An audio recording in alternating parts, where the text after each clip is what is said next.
안녕하세요. 2030을 위한 재테크 멋진입니다. 제 과거에도 했었고 현재도 하고 있는 부동산 투자법인 갭투자에 대해 설명을 해드리려고 하는데요. 먼저 갭투자란 우리나라에만 존재하는 전세제도로 소액으로도 내 집을 살 수 있는 투자 방법입니다. 예를 들어서 집이 5억이고 이 집에 전세금 4억 5천이 들어있다고 가정을 해볼게요. 이렇게 집값과 전세금의 차익인 내 돈 5천만 원만 가지고도 5억짜리 집을 살 수가 있습니다.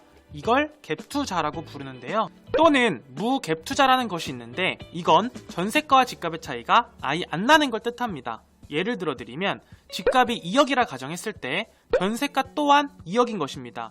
이렇게 되면 세입자의 돈으로만 집을 구매할 수가 있고, 이러한 경우에는 취득세 외에 부동산 중개 수수료 등 기타 비용만으로도 집을 취득할 수가 있습니다. 이 사진을 보시면 파란색이 매매가, 초록색이 전세가인데 실제로도 전세와 매매가의 차이가 아예 안 나죠. 하지만 아쉽게도 현재 무갭은 부동산이 많이 오른 지금 서울이나 주요 수도권에선 찾아보기 힘든 게 현실입니다. 갭투자의 수익 구조는 예를 들어 드리면 5천으로 5억짜리 집을 사서 이게 만약 집값이 6억이 된다면 5천만 원으로 1억을 벌게 된 겁니다. 그럼 구체적으로 얼만큼의 금액이 들어갈까요? 저는 작년 6월 대출 없이 약 3,500만 원을 들여서 부동산 투자를 했는데요.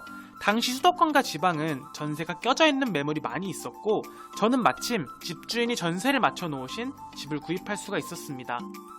당시 들어간 비용은 매가 2억 1,500만 원, 전세금 1억 8천만 원 해서 갭은 3,500이었고요. 기타 비용으로는 취득세 215만 원, 지방소득세 21만 5천 원, 인지세 15만 원, 등기비용과 국민주택 채권 즉시 매도비 40만 9천 원, 중개수수료 94만 6천 원, 선수관리비 25만 원, 요건 나중에 돌려받습니다. 이렇게 해서 412만 원, 총 3,912만 원으로 투자를 진행하였습니다. 집값이 너무 올랐는데 이래도 소액으로 투자를 할 수가 있나요? 맞습니다. 집값이 전국적으로 너무 많이 올랐죠? 먼저 사진을 보시면 매매가와 전세가의 차이가 점점 벌어지는 걸 확인할 수 있는데요. 하지만 이렇게 하면 소액으로도 살 수 있습니다. 바로 전세를 새로 맞추는 방법입니다. 기존에 전세가 들어있던 집을 사면 세입자가 갱신을 요구했을 때 현재 법으로 인해 최대 5%까지밖에 전세금을 올릴 수가 없는데요. 예를 들면 집값이 2억이고 전세가가 1억이라면 1억의 투자 자금이 필요하고 설령 이 집을 기존의 세입자가 2년 뒤 갱신 청구를 하더라도 5%인 2억 1천만 원까지밖에 못 올린다는 것입니다. 하지만 2억인 집을 새롭게 1억 5천에 맞춘다면 5천의 투자로도 집을 구입할 수 있습니다. 단 여기서의 리스크가 하나 있다면 집을 구입하는 잔금일까지 전 세입자를 못 맞춘다면 계약금이 날아갈 수도 있으니 꼭 유의하시길 바랍니다. 매매가가 올랐는데 전세가가 안 올랐다면 소액으로 갭 투자를 할 수 없지 않나요? 현재 작년에 실행된 임대차 3법으로 인해 전세가가 정말 많이 올랐는데요.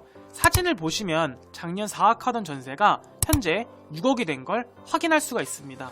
전세가가 왜 오르느냐? 대표적으로 임대인이 보장해줘야 하는 전세 기간을 2년에서 4년으로 늘린 게 큽니다. 2년만 주면 되었던 전세를 4년 동안 주어야 하는 상황이 온 겁니다. 물론 사진처럼 예외 조항이 있긴 하지만요. 계속 개정되는 법들로 인해 전세가 점점 없어지고 있지만 전세 수요는 점점 많아지고 있는데요. 그럼 자연스럽게 전세금은 올라갑니다. 그럼 이때 새로 맞춘 전세금으로 소액 투자를 진행할 수가 있는 겁니다. 갭 투자를 할 시에 유의할 점은 무리한 연끌은 절대 금지입니다. 저는 항상 투자를 할 때 최악의 경우를 생각하고 진행을 하는데요.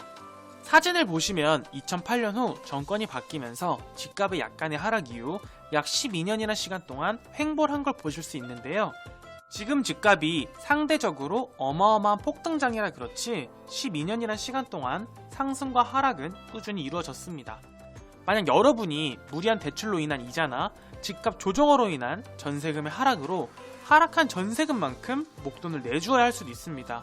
그러면 최악의 경우 집을 팔아야 하는 거죠. 만약 대출을 적게 해 적은 이자로 인해 버틸 수 있거나 전세금이 하락하더라도 돌려줄 수 있는 여윳돈이 있다면 계속 전세를 돌리거나 혹은 본인이 거주하면서 버틸 수 있습니다. 누군가 이야기합니다. 지금 집을 사면 망한다고, 혹은 꼭 집을 사야 한다고. 다양한 의견을 존중합니다. 하지만 우리는 크게 신경 쓸 필요 없습니다. 상승이든 하락이든 밖에서 쳐다보고 있는 것보단 우리는 그 안에서 성공이든 실패든 배우는 게 훨씬 중요합니다. 우린 그런 나이잖아요.